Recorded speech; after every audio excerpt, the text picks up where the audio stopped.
Hi guys. तो देखो बालों का क्या हाल हो रखा है। बाल बहुत ज़्यादा ड्राई, फ्रीजी, अनमैनेजेबल से हो रखे हैं। हम लो पोरोसिटी वालों की प्रॉब्लम ही यही है कि अगर हम थोड़ा सा अपने बालों पे ध्यान नहीं देते हैं तो ईजिली बालों में फ्रिजनेस की प्रॉब्लम हो जाती है। तो आज मैं आप लोगों के साथ अपना weekly hair care routine share करने वाली हूँ, जिसमें मैं अपने बालों में आज डिटॉक्सिफाई करने वाली हूँ, डीप ऑयलिंग करने वाली हूँ, डीप क्लींस करने वाली हूँ। तो वीडियो को पूरी एंड तक देखना, बहुत ज़्यादा इन्फॉर्मेटिव होने वाली, कोई भी पार्ट स्किप मत करना। तो सबसे पहला काम जो मैं करने वाली हूँ वो मैं करने वाली हूँ अपने बालों से स्प्लिट एंड्स रिमूव करने वाली हूँ। स्प्लिट एंड्स रिमूव मैं वीकली करती हूँ। अगर आप वीकली नहीं कर पाते हो तो 15 दिन में एक बार तो अपने बालों से स्प्लिट एंड्स जरूर रिमूव करना। वीकली रिमूव करने का स्प्लिट एंड्स फ़ायदा ये है कि बालों में स्प्लिट एंड्स ज़्यादा हो ही नहीं पाते हैं। एक आध दो जो आ जाते हैं उनको आप काट के निकाल सकते हो। कभी कभी तो एक दो भी नहीं आते हैं, बस आपको चेकआउट करना रहता है कि आपके बालों में स्प्लिट एंड्स तो नहीं आया है ना।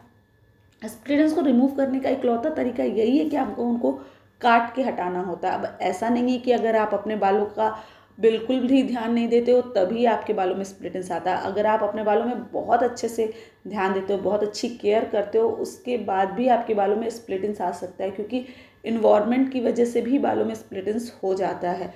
तो ज़रूरी है कि इसको वीकली बेसिस पे चेक किया जाए कि बालों में स्प्लिट एंड्स है या फिर नहीं। आप देखो मेरे बालों में एक दो ही स्प्लिट एंड्स है, लेकिन वही अगर मैं ध्यान नहीं दूंगी तो वो बहुत ज़्यादा बढ़ जाएगा। अगर आप हाइड्रेटिंग मास्क का इस्तेमाल रेगुलर बेसिस पे करते हो तो वैसे भी आपके बालों में बहुत कम स्प्लिट एंड्स रहते हैं, बहुत ना के बराबर रहते हैं। लेकिन वो जो ना के बराबर रहते हैं ना, उनको भी हटाना बहुत ज़्यादा इंपॉर्टेंट है। हनी, एलोवेरा, ये आपके बालों से स्प्लिट एंड्स रिमूव करने में, मतलब स्प्लिट एंड्स नहीं आने देने में बहुत ज़्यादा हेल्पफुल होता है। आप अगर रेगुलर बेसिस पे इसका इस्तेमाल करते हो तो आपको आपके बालों पे इसका रिजल्ट ज़रूर दिखता है। अभी अभी मैं अच्छे से अपने बालों से स्प्लिट एंड्स को रिमूव कर ले रही हूँ। आप ना अगर स्प्लिट एंड्स खुद से कैसे निकालते हैं, इसका एक प्रॉपर वीडियो देखना चाहते हो तो खुद से कैसे निकालते हैं, मैंने 2-3 तरीके बताए, चैनल पे ऑलरेडी अवेलेबल है, आप जाके चेक कर सकते हो। अभी मैं अपने बालों में डीप ऑयलिंग करने के लिए डबल बॉइलिंग मेथड से ऑयल को लूप वार्म कर ले रही हूँ। मैं जब भी हेयर ऑयल अप्लाई करती हूँ तो उसको डबल बॉइलिंग मेथड से लूप वार्म करके ही लगाती हूँ, क्योंकि मेरे बाल लो पोरोसिटी के हैं। तो मुझे अपने बालों के लिए हीट एप्लीकेशन बहुत ज़्यादा बेनिफिशियल लगता है। अगर आपके बाल भी लो पोरोसिटी के हैं ना, तो हीट एप्लीकेशन आपके बालों में बहुत अच्छा रिजल्ट दे के जाता है। अगर जब भी ऑयल अप्लाई किया करो तो डबल बॉइलिंग मेथड से हीट कर लिया करो। अभी सबसे पहले काम होता है, जब भी आपको ऑयलिंग करनी होती है तो आप अपने बालों पे कॉम्ब करके ऑयलिंग किया करो। और जब ऑयल को अपने कॉम्ब में खूब अच्छे से लगा लो और अच्छे से अपने बालों को सुलझा लो, जल्दी से बाल सुलझ भी जाएंगे और बाल टूटेंगे भी कम। अभी देखो थोड़े बहुत तो बाल आपके कॉम्ब करते टाइम, ऑयलिंग करते टाइम, हेयर वॉश करते टाइम गिरेंगे ही। तो उन बालों का गिरना फिक्स होता है, तो उसके लिए परेशान नहीं होना। आपको अपने हेयर ग्रोथ पे ध्यान देना। अगर आपकी हेयर ग्रोथ अच्छी होगी तो हेयर फॉल आप पे कोई इफ़ेक्ट ही नहीं डालेंगे। थोड़े बहुत बाल सबके गिरते हैं, इट्स नॉर्मल, परेशान मत हुआ करो इतना ज़्यादा। अब देखो मैं आप लोगों को दिखाती हूँ कि कितना मेरा बाल सिर्फ कॉम्ब करते टाइम टूटा है। ऐसा नहीं है कि बाल नहीं टूटते हैं, मेरे सबके बाल टूटते हैं। मैं अभी आप लोगों को दिखाती हूँ कि मेरे कितने बाल टूटे हैं। यहाँ पर देखो, तो मेरे इतने बाल टूटे हुए हैं। अब थोड़ा सा वीडियो को मैं फास्ट फॉरवर्डिंग मोड पे रख रही हूँ, क्योंकि मुझे अपने बालों में ऑयल अप्लाई करना और वीडियो बहुत बड़ी हो जाएगी। इस वजह सबसे पहले मैं ऑयल को अपने स्कैल्प पे अप्लाई करूँगी। अब स्कैल्प पे मुझे बहुत ज़्यादा ऑयल लगाना ही नहीं है, क्योंकि आज मुझे अपने स्कैल्प को डिटॉक्सिफाई करना है। इस वजह से मैं बहुत हल्का सा ऑयल जो है अपने स्कैल्प पे लगाई हूँ। बस स्कैल्प पे ऑयलिंग करने के बाद से जो मेन काम है वो हमारे हेयर लेंथ पे है, क्योंकि हमारे हेयर लेंथ को मॉइस्चराइज होना बहुत इंपॉर्टेंट है, क्योंकि ड्राई और फ्रीजी में हमारे जो हेयर लेंथ होते हैं वही होते हैं। तो थोड़े थोड़े छोटे छोटे सेक्शन लेके मैं बहुत अच्छे से ऑयल को लगा रही हूँ। और आज मैंने रेगुलर जितना मैं ऑयल लगाती हूँ उससे थोड़ा सा ज़्यादा लिया है। जब डीप ऑयलिंग करना रहता है ना, तो रेगुलर जितना आप ऑयल इस्तेमाल करते हो तो उससे थोड़ा सा ज़्यादा ऑयल इस्तेमाल करना होता है। छोटे छोटे सेक्शन लीजिए, अच्छे से अपने बालों में ऑयल को अप्लाई कीजिए, जैसे कि मैं कर रही हूँ। जब डीप ऑयलिंग करने के बाद हेयर वॉश होता है ना, और जो रिजल्ट निकल के आता है इतना ब्यूटीफुल निकल के आता है ना, बाल इतने ज़्यादा खूबसूरत नज़र आते हैं। तो मैं कोशिश करती हूँ कि 10 दिन पे या वीकली एक बार डीप ऑयलिंग हो जाए बालों के लिए, क्योंकि एक तरह से वो हेयर स्पा का काम करता है। अगर आप पार्लर जाके महंगे महंगे स्पा नहीं कराना चाहते हो ना, तो आप डीप ऑयलिंग करना स्टार्ट करो।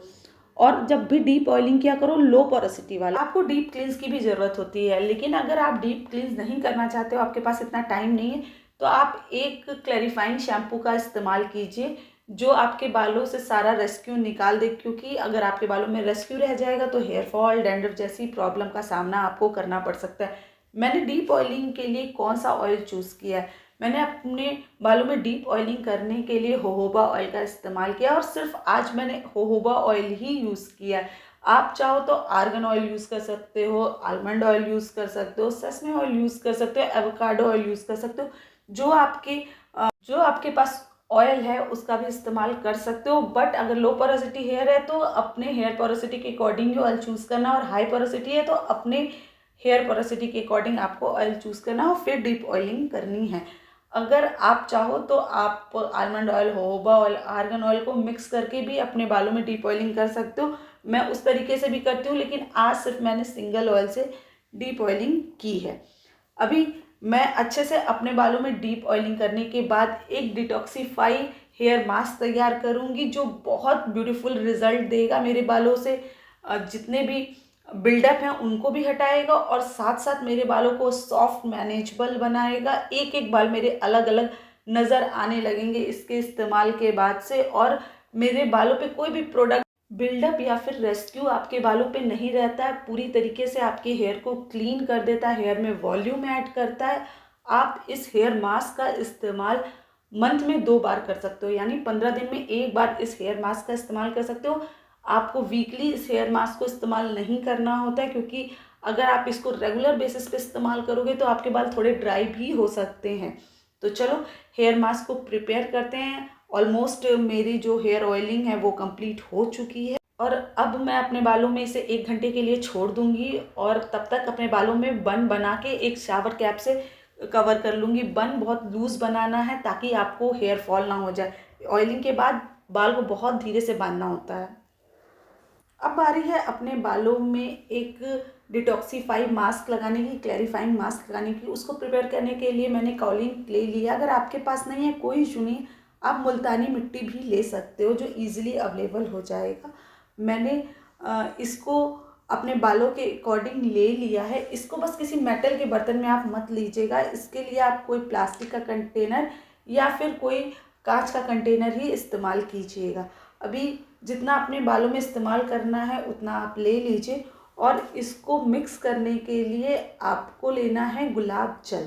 अगर आपके पास गुलाब जल नहीं है तो भी कोई इशू नहीं है, आप ले सकते हो नॉर्मल फ़िल्टर वाटर, उसमें कोई परेशानी वाली बात नहीं है। आपके पास जो अवेलेबल है वो आप इस्तेमाल कर सकते हो, या फिर आप इसमें कोई DIY टोनर बना के रखे हो तो वो भी डाल के इस्तेमाल कर सकते हो, कोई भी इशू नहीं है। बस इसका एक पेस्ट बनाना है, उसके लिए आपको बस इसको लिक्विड फॉर्म में कन्वर्ट करना है। अब जो नेक्स्ट इंग्रेडिएंट है वो है एलोवेरा जेल। ये इम्पॉर्टेंट है, ये आपको लेना ही लेना है। तो ये आप ले लीजिए 2 बड़े चम्मच इतना आप एलोवेरा जेल ले लीजिए, और अब इसका पेस्ट बनाइए। आपको हाथ की हेल्प से पेस्ट बनाना है, क्योंकि अब इसको हाथ ही से आपको लगाना है, तो पेस्ट बना लीजिए, क्योंकि मेटल का चीज़ तो इसमें इस्तेमाल करना नहीं है। अगर आप इसका पेस्ट बना रहे हो तो इस चीज़ का ध्यान रखना कि ये बहुत रनी फॉर्म में रहे। रनी फॉर्म में रहेगा तभी ये आपके बालों पे अच्छे से अप्लाई हो पाएगा। और अभी ये थोड़ा सा मुझे रनी नहीं लग रहा था, तो इसमें मैंने थोड़ा सा अपना टोनर भी ऐड कर दिया है। ये टोटल ऑप्शनल है, इसको लगाने की आपको कोई ज़रूरत नहीं है। अगर आपके पास केवल नॉर्मल वाटर है तो सिर्फ आप वही डाल के इस्तेमाल कर सकते हैं। ये सब ऑप्शनल है। बस क्ले और ये जो एलोवेरा जेल है ये बहुत इंपॉर्टेंट इंग्रेडिएंट है, इसका होना बहुत ज़्यादा ज़रूरी है। अब चलो इसको अपने बालों में अप्लाई कर लेते हैं। तो मैंने शावर कैप निकाल दिया। शावर कैप लगाने से ना बालों में थोड़ा हीट जनरेट होता है, तो लो पोरोसिटी वालों के लिए बहुत अच्छा है। जो हमारे क्यूटिकल्स हैं वो थोड़ा ओपन होके हमारे बालों में अच्छे से ऑयल जाके नरिश करेगा। अब चलो इसको लगा लेते हैं फटाक से। तो उसके लिए मैंने अपने बालों में पार्टीशन कर लिया है। पार्टीशन करने के बाद से आप इसको अच्छे से अपने स्कैल्प पे लगाएंगे। देखो स्कैल्प पे लगाना बहुत ज़्यादा ज़रूरी है, क्योंकि जो सबसे ज़्यादा बिल्डअप होता है ना, वो स्कैल्प पे ही बिल्डअप हो जाता है। डैंड्रफ की प्रॉब्लम भी जितनी ज़्यादा होती है वो सब स्कैल्प पे ही होती है, इसलिए स्कैल्प पे अच्छे से अप्लाई कीजिए। हेयर लेंथ पे भी अप्लाई करना, लेकिन स्कैल्प बहुत ज़्यादा इंपॉर्टेंट है। स्कैल्प पे अच्छे से अप्लाई कीजिए और आप वैसा ही कपड़ा पहनिएगा जिस पे गिरे तो आपको कोई प्रॉब्लम नहीं। हालांकि इस पर कोई दाग नहीं छूट रह जाएगा, आप इसको वॉश करोगे तो हो जाएगा, क्योंकि ये क्ले है, मिट्टी है, आसानी से निकल जाएगी, कोई इसमें इश्यू नहीं है। अब अच्छे से इसको अपने स्कैल्प पे लगाने के बाद हेयर लेंथ पे मैं अप्लाई कर रही हूँ। हेयर लेंथ भी बहुत इंपॉर्टेंट है, क्योंकि हमारे हेयर स्टैंड पे भी तो जो बिल्डअप है प्रोडक्ट का वो हो जाता है, तो उसको हटाने के लिए और अपने बालों में एक वॉल्यूम ऐड करने के लिए ये हेयर मास्क ना आपके बाल में वॉल्यूम भी ऐड करता है। अभी जब मैं हेयर वॉश करके आऊँगी ना, तो अब आप देखना बालों में क्या गजब की और कितनी ब्यूटीफुल सा वॉल्यूम भी मेरे बालों में नज़र आएगा। एक एक बाल अलग अलग सा नज़र आएगा। अभी मैं हेयर वॉश करूँगी तो आप लोगों को दिखाऊंगी। अच्छे से पहले इस हेयर मास्क को तो अप्लाई कर लूँ। अभी हेयर मास्क को अप्लाई करने के बाद स्कैल्प का पोर्शन मैं बहुत अच्छे से कवर कर रही हूँ। स्कैल्प मेरा नहीं छूटना चाहिए, क्योंकि मुझे ज़्यादातर बिल्डअप स्कैल्प पे ही हो जाता है और उसको हटाना बहुत ज़्यादा मेरे लिए ज़रूरी हो जाता है, क्योंकि मैं बहुत सारे DIY oil, mask, toner apply करती रहती हूँ, तो उसके लिए स्कैल्प का क्लीन होना बहुत ज़्यादा ज़रूरी है। अदरवाइज़ हेयर फॉल होने लगेगा, और फिर जब एक बार हेयर फॉल होने लगता है तो बहुत लंबा खींचता है। ऑलरेडी मैंने 3-4 महीने पहले बहुत तगड़ा हेयर फॉल हो रहा था, मैंने उससे डील किया है, अब दोबारा डील करने की हिम्मत नहीं रहेगी। तो अभी उस चीज़ को मेंटेन करके रखना है। अब मास्क अच्छे से अप्लाई मैंने कर लिया है, और अब इसका एक बन बनाकर और इसको 10 मिनट के लिए बाल में छोड़ना है। और आप ना जब शावर कैप की हेल्प से अपने बाल को कवर कर लीजिएगा, ताकि आपका जो मास्क है वो सूख ना पाए, क्योंकि अगर सूख जाएगा तो हो सकता है आपको अपने बालों में ड्राइनेस की प्रॉब्लम फील होने लगे। हेयर वॉश करने के बाद मैं अपने बालों में माइक्रोफाइबर टॉवल का इस्तेमाल करती हूँ। अगर आपके पास नहीं है तो आप किसी कॉटन की टी-शर्ट का इस्तेमाल कर सकते हो। कॉटन की टी-शर्ट का इस्तेमाल नहीं करना चाहते हो, किसी कॉटन के क्लॉथ का इस्तेमाल कर लो, बट वो जो मोटा वाला तौलिया आता है उसका इस्तेमाल मत करना, उससे बालों में फ्रिजनेस बहुत ज़्यादा आ जाती है। अभी बालों में मैं सीरम का इस्तेमाल करूँगी। आज मैंने मार्केट वाले सीरम का इस्तेमाल किया है। यूजुअली मैं जो घर पे सीरम बनाती हूँ उसका इस्तेमाल करती हूँ। अभी अच्छे से सीरम को अप्लाई करना है। सीरम का इस्तेमाल आपको ज़रूर करना, चाहे आप होममेड करो चाहे मार्केट वाला करो, लेकिन हेयर वॉश के बाद से आपको सीरम का इस्तेमाल करना होता है। सीरम का इस्तेमाल अगर आप करोगे तो बालों में थोड़ी जो फ्रिजनेस होती है वो भी कंट्रोल होगी, बाल थोड़े मैनेजेबल भी आपके दिखेंगे, बालों में ड्राइनेस भी नहीं रहेगा। अब अच्छे से अपने बालों को मैं सुखाऊंगी। एयर ड्राई मैं अपने बालों को करती हूँ, आपको भी एयर ड्राई करना चाहिए। किसी भी तरीके का ड्रायर वगैरह का इस्तेमाल आपको अपने बालों के लिए नहीं करना चाहिए, अवॉइड करना चाहिए जितना ज़्यादा हो सके। अब ऐसे ही मैं अपने बालों को सुखाऊंगी, और सुखाने के बाद से देखो कुछ इस तरीके का मेरे बाल पे रिजल्ट आया। मैंने कहा था ना कि जब हेयर वॉश के बाद से मैं अपने बाल दिखाऊंगी तो एक एक बाल नज़र आएंगे। देखो अभी मैंने कॉम्ब नहीं किया है, सिर्फ अभी मेरे बाल ऐसे ही सूखे हैं, और अभी जब मैं कॉम्ब करूँगी तो सोचो कितना अमेजिंग मेरे हेयर लगने वाले हैं। तो आप भी ऐसे अपने बालों का ख्याल रख सकते हो, डीप ऑयलिंग कर सकते हो, डीप क्लींजिंग कर सकते हो। कोई क्वेश्चन होगा, कोई कन्फ्यूज़न होगा, कोई किसी तरीके का डाउट होगा तो कमेंट में मेंशन कीजिएगा, मैं आपके हर क्वेश्चन का आंसर करूँगी। तो चलो मिलते हैं आपसे अगली वीडियो पे। चैनल पर नया हो तो चैनल को सब्सक्राइब कीजिएगा, वीडियो को लाइक शेयर कीजिएगा। Okay bye.